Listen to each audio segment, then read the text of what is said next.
Hello दोस्तों, कैसे हैं आप सब। आज आप लोग फिल्मी टंग में सुनने जा रहे हैं 2003 की बहुत ही मशहूर फिल्म बागवान की स्टोरी। इस स्टोरी के निर्देशक हैं रवि चोपड़ा, निर्माता है ब्रजेश चोपड़ा। इसमें मुख्य भूमिकाएं निभाई हैं अमिताभ बच्चन, हेमा मालिनी, सलमान खान, महिमा चौधरी, परवेश रावत और लिलित दुबे।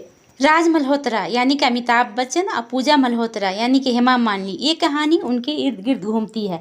राज एक बैंक में काम करते हैं और बहुत ही ईमानदार और संवेदनशील इंसान है। पूजा उनकी पत्नी है जो गृहिणी होते भी उनके लिए प्रेरणा का स्रोत है।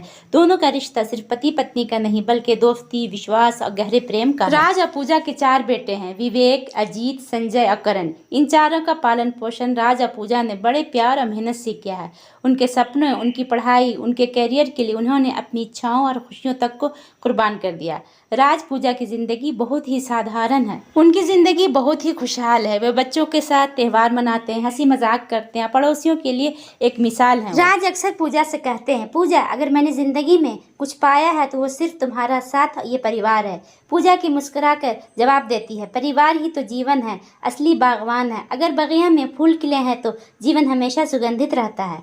इस शुरुआती माहौल में हमें एक संपूर्ण भारतीय परिवार दिखता है जहां माँ बाप अपने बच्चों के लिए सब कुछ करते हैं और बच्चे ही माँ बाप की उम्मीद हैं। कहानी मोड़ लेती है जब राज अपनी नौकरी से रिटायर होते हैं। बैंक में उनकी विदाई बड़े आदर और सम्मान से होती है। सभी साथियों उनकी ईमानदारी की तारीफ करते हैं। राज के चेहरे पर गर्व और संतोष की चमक होती है कि अब उन्होंने जीवन का शेष समय अपने परिवार, अपने बच्चों और प्यारी पत्नी पूजा के साथ बिताना है। राज और पूजा की उम्मीदें बहुत बड़ी हैं। उन्हें लगता है कि अब बच्चे उनका हाथ थामेंगे, उनकी सेवा करेंगे जैसे उन्होंने जीवन भर बच्चों का ख्याल रखा। लेकिन रिटायरमेंट के बाद हकीकत सामने आती है। चारों बेटे अपने अपने परिवार और सुविधाओं में इतने व्यस्त है कि किसी के पास माँ बाप को अपनाने की जगह और समय नहीं है। वे सोचते हैं कि अब बुढ़ापे में माँ बाप बोझ बन जाएंगे। बेटों की पत्नियां खुलकर कहती हैं, हमने अकेले बच्चों को संभालना है, घर देखना है, अगर सास ससुर भी आ जाएं तो दिक्कत हो जाएगी। राज और पूजा टूट जाते हैं लेकिन फिर भी बच्चों पर विश्वास रखते हैं। आखिरकार एक फैसला होता है। राज को अपने एक बेटे के पास और पूजा को अपने एक बेटों के पास जाना पड़ता है, अलग अलग रहना पड़ता है। इस तरह से सभी बेटे उन्हें बारी बारी से रखेंगे। यानी कि एक पति पत्नी जिन्होंने जीवन का हर लम्हा साथ निभाया अब बुढ़ापे में अलग हो जाएंगे। यह पल कहानी का सबसे दर्दनाक मोड़ है। पूजा की आंखों में आंसू बहते हैं। राज के चेहरे पे मजबूरी है लेकिन वे बच्चों को दोष नहीं देते, बस एक दूसरे को चुपचाप देखते हैं और विदा लेते हैं। राज अब बड़े बेटे विवेक के घर में रहते हैं। शुरुआत में सब ठीक लगता है लेकिन धीरे धीरे उनकी बेरुखी साफ नजर आने लगती है। राज को छोटे छोटे फैसलों में अनसुना किया जाने लगता है। कभी खाने में ताने, कभी खर्च पर ताना, यहाँ तक कि पोते पोतियाँ तक उनके से खुलकर बात नहीं करते क्योंकि माता पिता ने उन्हें सिखा दिया है कि दादा दादी झंझट है। दूसरी तरफ पूजा की अजीत और संजय के घर में रहती है। उसे भी वहाँ हालात के झेलने पड़ते हैं। बहुएं अक्सर ताना मारती हैं, सास जी ये घर आपका नहीं है, थोड़ा ध्यान से रहिए। पूजा रात को अकेले तकिए में मुंह छुपाकर रोती है। राज और पूजा दोनों के बीच फोन पर ही कभी कभी बात हो जाती है। उनके लिए सबसे बड़ी सजा है जिंदगी भर साथ निभाने के बाद अब जुदाई का दर्द सहना। राज की जिंदगी में एक रोशनी की किरण आती है जब वो अपने पुराने दोस्त हेमंत, परेश रावल और उसकी पत्नी शांति, लिलित दुबे से मिलते हैं। हेमंत शांति बच्चे न होने के बावजूद राज और पूजा से ज्यादा खुशहाल और संतुष्ट हैं। वे राज को समझाते हैं कि बच्चे हमेशा माँ बाप के नहीं होते, असली जीवन साथी वही है जो हर सुख दुख में साथ दे। राज इस बात को दिल से महसूस करते हैं। वो अपनी भावनाओं को लिखना शुरू करते हैं। कविताएं, डायरी, कहानियां, उनकी यह लेखनी आगे चलकर किताब का रूप ले लेती है। राज और पूजा दोनों अपने अपने बेटों के घर में अपमान और तिरस्कार झेल रहे होते हैं। कभी राज को दवा लेने के लिए पैसे के लिए टोक दिया जाता है, कभी पूजा को कपड़े और खाने पर ताने सुनने पड़ते हैं। वे महसूस करते हैं कि जिन बच्चों को उन्होंने पालने में जीवन लगा दिया वही अब उन्हें बोझ समझ रहे हैं। एक दिन पूजा अपने बेटे संजय के घर में गलती से एक गिलास तोड़ देती है। बहुत बुरी तरह डांट देती है और कहती है, अब उम्र हो गई है, आपको अपना ध्यान रखना चाहिए वरना ये घर कैसे चलेगा। राज भी एक दिन अखबार पढ़ रहे होते हैं। पोता टीवी देखना चाहता है, अखबार छीन कर फेंक देता है। बेटे को परवाह तक नहीं होती। राज और पूजा फोन पर जब भी बात करते हैं तो दोनों एक दूसरे को झूठा दिलासा देते हैं।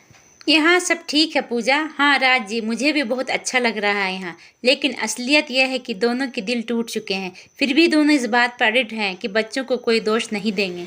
लेकिन राज और पूजा बिना कुछ कहे एक दूसरे की तकलीफों को समझ जाते हैं। अब राज का बड़े बेटे के घर रहने का टाइम ख़त्म होता है और पूजा का भी। अब राज को अपने तीसरे बेटे और पूजा को छोटे बेटे के पास जाना होगा। राज और पूजा फ़ोन पर बात करते हैं। इस तरह तो हम कभी भी मिल नहीं पाएंगे, क्यों ना बीच रास्ते में एक स्टेशन पर हम दोनों अपनी अपनी ट्रेन से उतरकर एक दूसरे को मिल लेते हैं। राज और पूजा वैसा ही करते हैं, दोनों अपने अपनी ट्रेन से उतरते हैं, एक दूसरे से मिलते हैं। राज पूजा को देखता है, पूजा राज को देखती है। दोनों की हालत बहुत ख़राब है, बहुत पतले हो गए हैं। वो दोनों कहते हैं कि अब हम कहीं भी अलग अलग नहीं जाएंगे। कहाँ जाएंगे, किधर जाएंगे, ये उन्हें पता नहीं है। ट्रेन चली जाती है, वो दोनों बेंच पर बैठकर बातें करते हैं। अब कहानी का भावनात्मक मोड़ आता है जब अलंकृता यानी महिमा चौधरी और आलोक सलमान खान सामने आते हैं।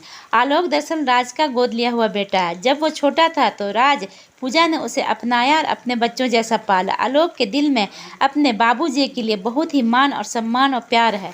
जब राज और पूजा बेंच पर बैठकर बातें करते होते हैं तो वहाँ पर आता है आलोक और उसकी पत्नी अलंकृता। दोनों देखकर बड़े खुश होते हैं, लेकिन राज और पूजा उसके सामने अपने दुख को छुपाते हैं। लेकिन आलोक सब समझ जाता है। वो पूजा के पैर छूकर कहता है, माँ अगर मैं बेटा हूँ तो मुझे आपका हक दीजिए, आपके लिए मेरा घर हमेशा खुला है। यह दृश्य दर्शकों को रुला देता है, क्योंकि यहाँ असली और सौतेले रिश्ते का फर्क मिट जाता है।